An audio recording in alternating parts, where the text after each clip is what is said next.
on this first September edition of Outlook TV. Back to school with Angus. Chad finds out about the upcoming AIDS Walk.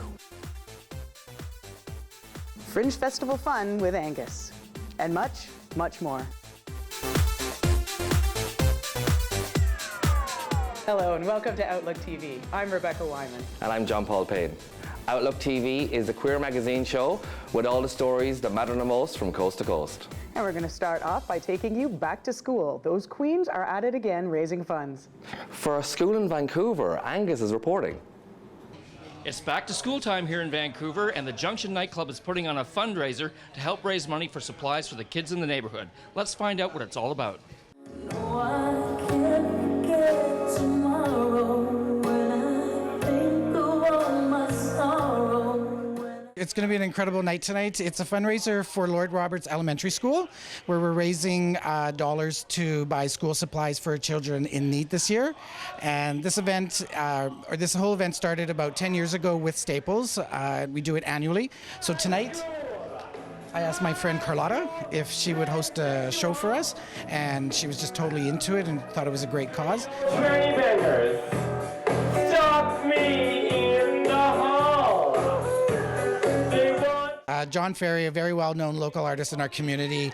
Friend of mine, spoke to him for a little bit, so he gave us an 18 by 24 painting of Lord Roberts School that we're raffling off as well. Lord Roberts is in the West End, down at Cardero and Nelson. As a cashier at Staples on Seymour in Vancouver, as the customers come in and make their purchases, I would offer a chance for them to donate to the Lord Roberts School. And we're so fortunate because most of our customers support it. And so we are really happily raising a fair bit of money for the kids in need at that school. For this very reason, I ask you to forgive me. Todd Barazowski approached me about doing a back-to-school drive for Staples. All the benefits go to Lloyd Roberts Elementary School. They're providing school supplies for the underprivileged and children in need. You're my new crush, because Susan, is that correct? We're so happy to be here and do some fantastic charity work because that's what we're about. They call the drag queens and we show up. Isn't that right, girl? It's all about community, Kat, and I'm so impressed with the show up here and like the way that everyone has responded, and it's all about the kids, really. Well, you know, we're just going to have a little fun and entertain the crowds. We don't like to reveal our secrets all the time.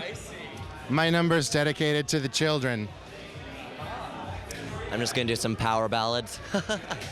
Remind us how we used to be. There's a lot of queens here out for a great show, and 12, 13, 14 of us, and we're just going to have a good time and raise some money. Oh, I'm going to be doing a little Cruella de Vil for the kids. Sounds great. Ooh. Woof, woof. Much is that dog in the window? I'm going to do a little dirty Pussycat Dolls number, maybe. Oh, yeah. We'll see what I'll pull out. Sounds good. Can't wait. Yeah, I'll see there. And you? And I'm going to do a throwback to a couple high school numbers that I've done before. For Outlook TV, this is Angus Pratt at the Junction nightclub in Vancouver. And next, we're going to take you to the world of sports.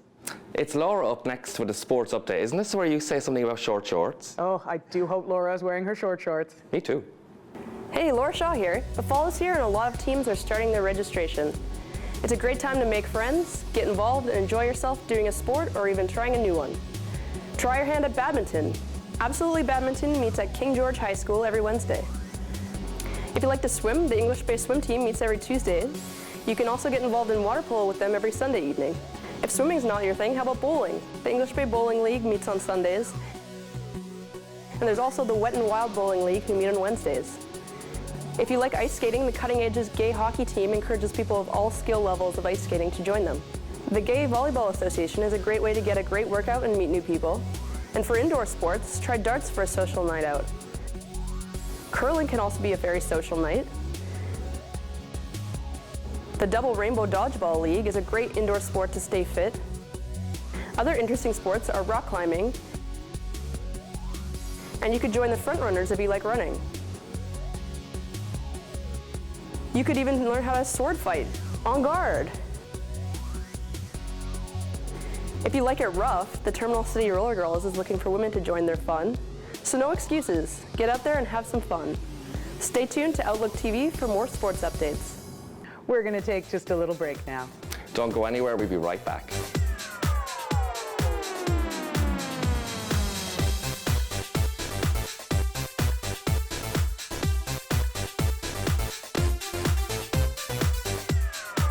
Hello, welcome back. You're watching Outlook TV. Wait, you look different. Well, I couldn't let you be the only one who was looking extremely intelligent today. Well, up next we have Fred with the gay agenda. I have one gay acquaintance who is a conservative who actually said to me over coffee that the LGBTQI community has enough rights and that we should leave it alone. I couldn't believe my ears. Every day, members of the queer community are constantly being discriminated against. And now we see in the United States where the Christian right is pitting their religious rights against our human rights. This born-again Christian clerk from Kentucky had refused to issue a marriage license to the gay couple because it goes against her newfound religious beliefs. She didn't seem to have these beliefs while she was going through her 3 divorces, nor while she was having her 3rd husband's twins while she was still married to her 1st husband. The religious right are more than happy to quote Leviticus about a man lying down with another man and how they should be stoned. But they seem to forget that in the same book it says that an adulteress should also be stoned. But the religious right said that she repented and all of those sins are now forgotten. And her religious beliefs must be respected in the workplace. Well, if that's the case, what about the Jewish letter carriers who deliver Christmas cards? Can they refuse based on religious grounds? Or the Muslim grocery clerks, can they refuse to sell you a ham? Or an Amish Christian, can they refuse to sell you a gun because they're following the 3rd commandment, thou shalt not kill? But nobody wants to go that far. One fact is this: Jesus never said anything about homosexuality. Another fact is that this clerk is breaking the law. As an officer, she is sworn to uphold the law, and for that alone, she should be fired. If she had refused to give a certificate to a mixed-race couple, then she definitely would have been fired. But the presidential hopefuls like Mike Huckabee and Ted Cruz were all by her side when she was released from jail. I guess they're hoping to win over the religious rights voters because their other family value celebrity, Josh Duggar, the pedophile incestuous adulterer, is now in a rehab center begging for forgiveness of his sins as well. She is the lightning rod for the religious right, and we collectively should ignore her. Because of all of this attention, these crazy people get GoFundMe happening. And the next thing you know, she has $500,000 in her bank account, which is an incentive for another clerk to follow suit. The less media attention she gets, the better off we are. And even if we aren't talking about what's her name, we must keep an eye on the religious right because we might end up losing our hard-earned rights. I'm Fred Camperman, and this is My Gay Agenda. Up next, Chad is going to take us to the 30th anniversary of the AIDS Walk. Now you say that. Up next, Chad is going to take us to the 30th anniversary of the AIDS Walk. Hey guys, I'm down here at Positive Living's headquarters. We're going to talk to them about their 30th anniversary Walk for Life.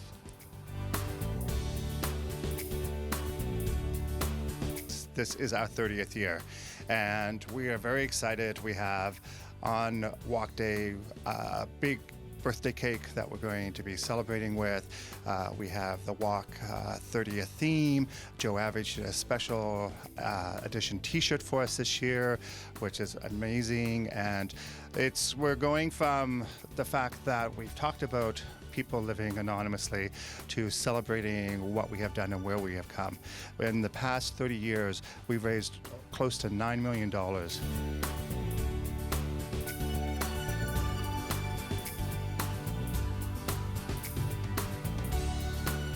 The HIV Anonymous campaign is to talk about the stigma that still looms over people living with HIV.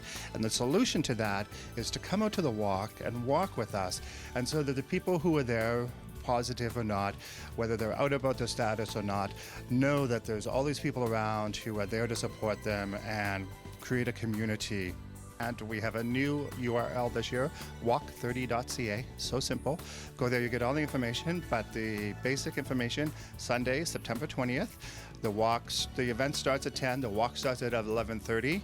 It's about a 6-kilometer walk. You come back to the site at 1 o'clock. We have birthday cake. We have a live performance by Destinique.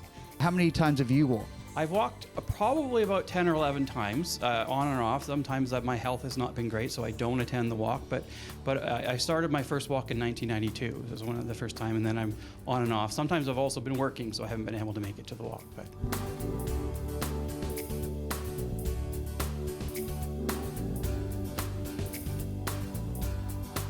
The first walk was so empowering to me because I was newly diagnosed and I didn't actually have to come out and be HIV positive, but I could see all the community and support around me. So that was an amazing experience for me. And that's probably what stimulated me or got me involved in the community, and here I am on the board of directors of Positive Living BC.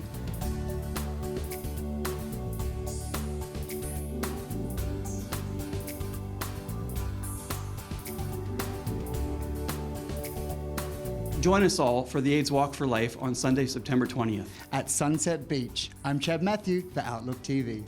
Up next, we're going to take you to Toronto. For the Daily Extra. Today on Daily Extra, sex ed protest. Are you against pedophilia? Yes. Good. Then support us against this sex education. And Jamaican gay rights. The Consul General has requested that you leave the building, so you have to. We're just pressed. Hi, I'm Kevin O'Keefe. Welcome to Daily Extra. Here's some stories we're working on in our Toronto newsroom. Robert Keller, do you remember me? I do. We met in a steam bath. I'm kidding. Yikes. Well, with a federal election right around the corner, most party leaders made it out to pride parades across the country, with the exception, of course, of our Prime Minister, Stephen Harper. But I digress. Go to dailyextra.com to see what all major parties have to say about important LGBT issues. And protests against Ontario's new sex ed curriculum continue at the province's legislature. Set to be released in September, the new curriculum includes teaching about homosexuality and gender identity in grade 3. Daily Extra followed the Sisters of Perpetual Indulgence to a protest recently, but most weren't too happy to see them there, including the police. For your own safety, I'm not going to be here. Okay, I'm going back up to the front. You're welcome to stay here. I think we should. I think it's important for us to. What you are saying is not true. My best friend is gay and he disagrees with this education. It's not about homophobia. Yes, it is. Well, that is for you. But it isn't for us. It's about our children. Are you against pedophilia? Yes. Good. Then support us against this sex education. And finally, gay rights activist Maurice Tomlinson will have to wait another year to see if his television commercial will air in Jamaica. How you do? Still trying to get Jamaicans to respect my human rights as a gay man.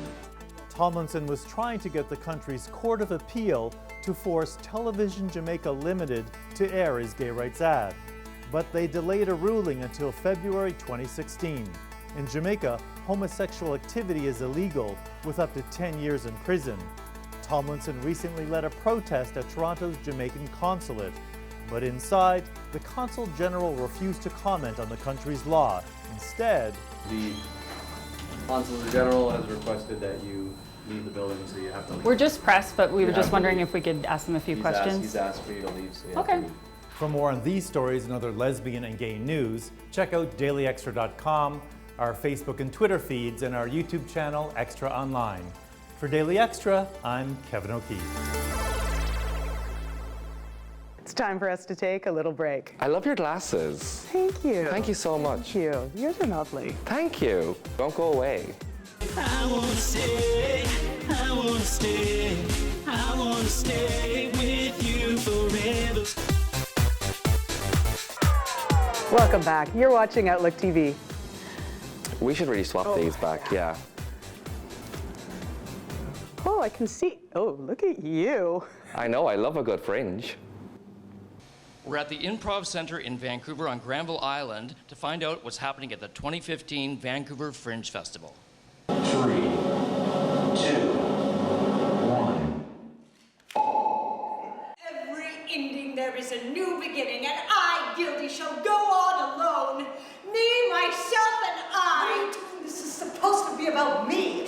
There are always shows with queer content at the festival. We don't select the shows for their content or their artistic merit, but we draw them out of a hat, and we always have a lot of queer submissions, and our audiences and artists are always really excited to bring queer content to the Fringe Festival. I tried to dress down for the occasion, but even in my frumpiest of clothing, I still feel like a chandelier in a haunted house. Can you tell our audience the full name of the show? It's called Baker's Dozen, 12 Angry Puppets.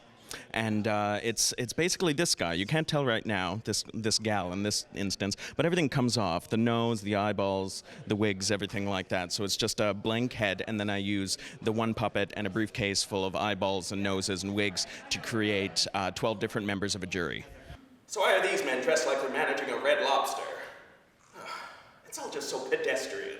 I'm from Northern Ontario. I live in Toronto now. I'm an artist there. I work in puppetry a lot, and particularly lately, especially a lot of queer content, a lot of LGBT content. This show in particular, it didn't start out as a queer show, but it sort of ended up there. It's about the butcher, the baker, the candlestick maker, the three men in the tub together. So I guess whenever you start off with three men in a tub together, you end up with some sort of queer content. You badgering a little old woman because she accused someone of murder. Can you imagine if she accused me of something? Who'd believe her? Unless they knew I was a big old lesbian, of course. I started right out of high school. I worked for Disney for a while, so I worked in the parks. That's the one that grabs people's attention. I've worked for Drayton Festival, which is one of the largest musical theatre employers in Canada, Sudbury Theatre Centre up in the north, Petrolia Playhouse, also in Ontario. I worked at Kennedy Space Centre doing a Star Trek show for a while, so yeah, I've been all over. Just in when was Montreal Fringe? June. I won Best Solo Show there with this show. I've performed all over Ontario, Toronto. I've been in Hamilton. I opened for Rick Mercer. This is cool. First ever Pride Festival in Sault Ste. Marie, which is where I'm from. So they had their first ever Pride Festival, and I was the headliner there with this show. So that was a pretty cool moment. I slept with his father. And then for 9 months, I ate broccoli and wore stretchy pants to create a perfect baby boy. And then he goes and pursues a career in the arts. For Outlook TV, this is Angus Pratt at the Vancouver Fringe Festival. And up next, we have something really special for you. Ooh, I can't wait. This beautiful artwork behind me is going to a very good cause tonight for Les and Carl's annual Fall Art Gala. It takes a village. Well, art is all about interpretation, so interpret that as you will. All the funds tonight go to Out in Schools, a fantastic beneficiary, and we are looking at some beautiful pieces of artwork tonight. We're going to check out all the action. How do you feel? Like, the turnout's amazing. Do you know what? I feel fantastic, and I have to say that I'll be mentioning this. Barry Doomka is the best art curator in the city, and he really took this event to the next level. We had outgrown our house, at which there's an infamous photo with 160 bloody pairs of shoes at our house. 160? I'm sorry, what? In our house. Wow. So Barry has taken it to the new level, and with art, and we are just so proud of what he's done. And yeah, so I feel very emotional and very proud of this. Yeah. I'm impressed with the amount of people that are wearing heels. I think that stilettos on men are the ultimate power source because they emulate confidence. If you can wear stilettos and walk in them, holy mackerel. What is Out in Schools' involvement with tonight specifically? Well, Out in Schools is the beneficiary for basically this fundraiser. And, you know, I think it's really so important that we inspire young people across the province to really take art and creativity to the next level to, you know, address social justice issues. It's so great to see people care so much. You know, I just did a presentation this week, actually several presentations this week, and young people are so thirsty. They're so hungry for this kind of work. So I really see them stepping up and using the tools that they have at their fingertips to talk about homophobia and transphobia. It's really cool. You've got some artwork on the wall, don't you? Yes, I do. It's artwork that's based off of Damien Hirst's dot paintings. It's called Pharmaceuticals.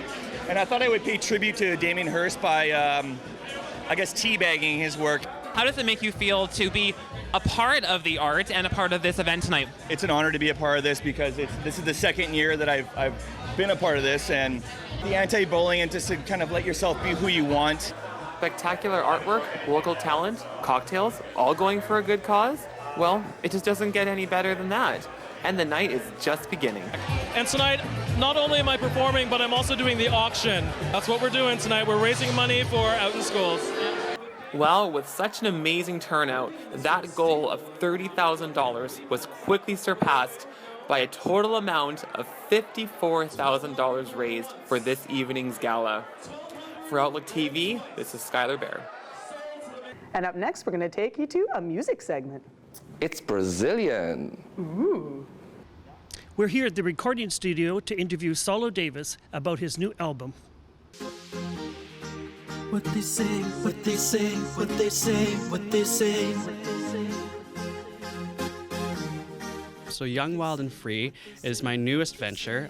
It describes a lot of story about the things that I've gone through in my life, and those three aspects, being young, wild, and free, are something I think we all strive to be and hold on to in our lives. So that's what I like to depict with this new album. I wanna stay, I wanna stay, I wanna stay with you forever. Stay is a pop dance track, and it is about my exploration through that love topic, and how people have told me to not be a fool in love. However, I love to be a fool in love.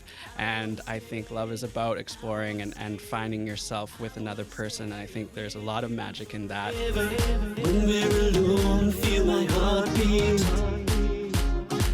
It's beating over. It's been quite a journey of self-discovery for myself, coming to Canada and being a young Brazilian guy, as well as discovering, sexual orientation and being in a world where there is a lot of alcohol and drug use, and exploring those things and coming out of all of those things in a positive way, and I'm happy to be here. I wanna stay, I wanna stay, I wanna stay.